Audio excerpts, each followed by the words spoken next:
Les protections individuelles, elles sont de trois ordres. La première, la plus standard, c'est ce qu'on appelle la ventilation assistée. Celle-ci, elle se fait entre 0 et 100 fibres par litre. Elle s'applique au niveau 1. Alors le casque, ce n'est pas une obligation. Donc là, vous avez un petit moteur avec une ventilation. Vous avez des systèmes de filtres jetables que vous branchez dessus, un tuyau qui arrive là, et vous avez un masque pleine face pour l'opérateur. Ça, c'est ce qu'on appelle une ventilation. Elle a un facteur de protection. Il correspond à un niveau d'empoussièrement attendu pour qu'à terme, quoi qu'il arrive, on ne dépasse pas cette fameuse valeur limite d'exposition professionnelle qui est de 10 fibres par litre sur 8 heures. Et puis dans le niveau 2, c'est là où ça se complique un petit peu. Dans le niveau 2, c'est pour ça qu'on a scindé cela en 3 sous-catégories. Celles-ci n'existent pas réglementairement, mais elles sont induites par la réglementation. Juste pour faire l'anecdote, le 4 mai 2012, quand le législateur a écrit la loi, il dit le niveau 1, 2 et 3, c'est entre temps et temps, entre temps et temps et entre temps et temps. Ce sera comme ça pour les protections collectives et les protections individuelles. Sauf qu'en faisant ça, tout le monde, en premier lieu le législateur, a pris conscience via les entreprises que ça n'allait pas marcher du tout parce qu'il y avait des empoussièrements qu'on n'arriverait pas à maîtriser en deçà de la valeur. C'est-à-dire que normalement, on devait rester en dessous de 10 fois ce qui était possible jusqu'à présent, c'est-à-dire 2500 et non plus 25 000. 2500 fibrolitres, il y a des matériaux, on n'arrive pas à les maîtriser systématiquement en dessous de 2500 fibrolitres. Donc on se dit, comment quid, qu'est-ce qu'on fait de l'amiante si on ne peut plus la retirer? Nous, pas de problème. Hein. Maintenant, débrouillez-vous, les propriétaires des bâtiments, et faites avec ça. Donc, le législateur il a dit non, non, finalement, on va garder les zones, les protections collectives, on va aller jusqu'à 25 000. Par contre, les protections individuelles, eh bien, on va quand même abaisser les niveaux d'exposition. Donc, on va réduire les capacités, entre guillemets, des protections individuelles.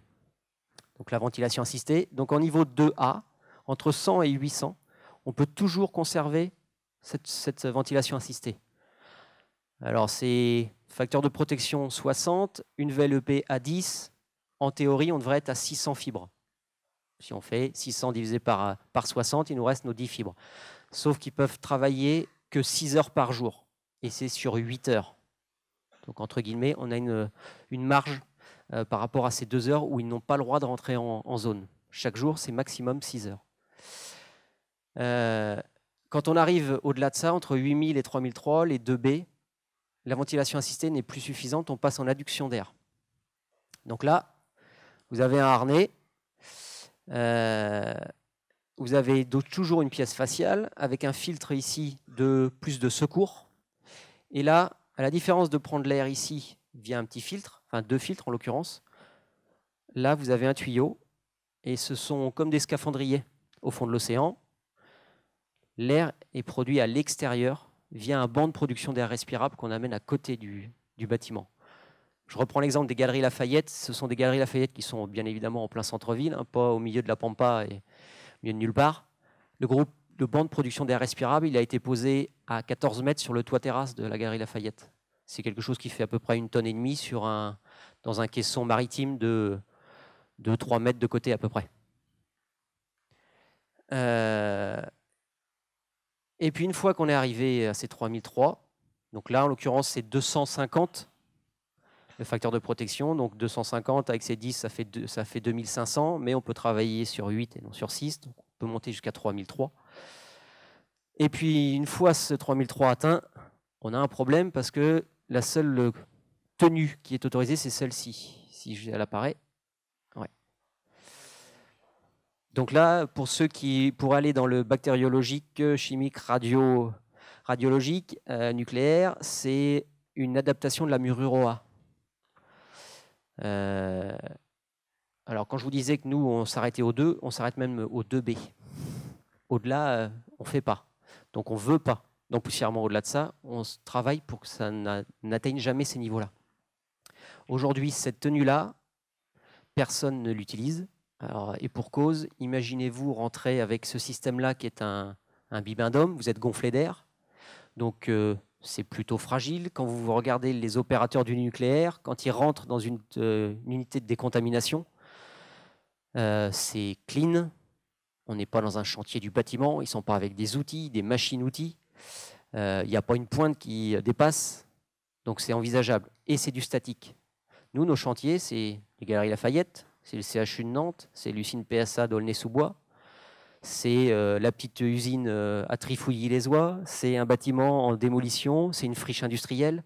Autant vous dire que des configurations riches et variées, et surtout avec plein de difficultés de mise en œuvre d'installation, et qu'on n'envisage pas de rentrer des gars avec des tenues comme ça. Au risque sinon, d'une part, que première pointe qui dépasse, là ça perce, donc il y a un problème, ça veut dire qu'il faut qu'ils s'en aillent, sachant que cette gentille combinaison, les premiers prix, c'est 500 € l'unité, c'est du jetable, 2 heures. Donc ça va poser un autre souci. Et puis en termes de dextérité et d'aisance de mouvement, quand vous faites les gaillards du bâtiment, on n'a pas que des gaillards, mais on en a aussi. Je veux dire, quand ils tapent dedans, ils bougent, ils sont physiquement costauds. Avec ça, c'est impossible de travailler physiquement, on va dire, et d'y mettre de la puissance. Donc voilà. Et puis la dernière chose, je vous ai montré les installations de décontamination, là, les petites cabines d'essayage d'1 mètre sur 1 mètre. Je vous mets au défi de vous déshabiller à l'intérieur et de vous rhabiller avec un truc comme ça, quoi. Donc aujourd'hui, ça, le législateur peut-être, et surtout l'INRS, veulent croire en des choses comme ça, mais aujourd'hui, les professionnels du métier disent qu'il y a un moment, il y a des choses qui ne sont pas possibles et pas envisageables.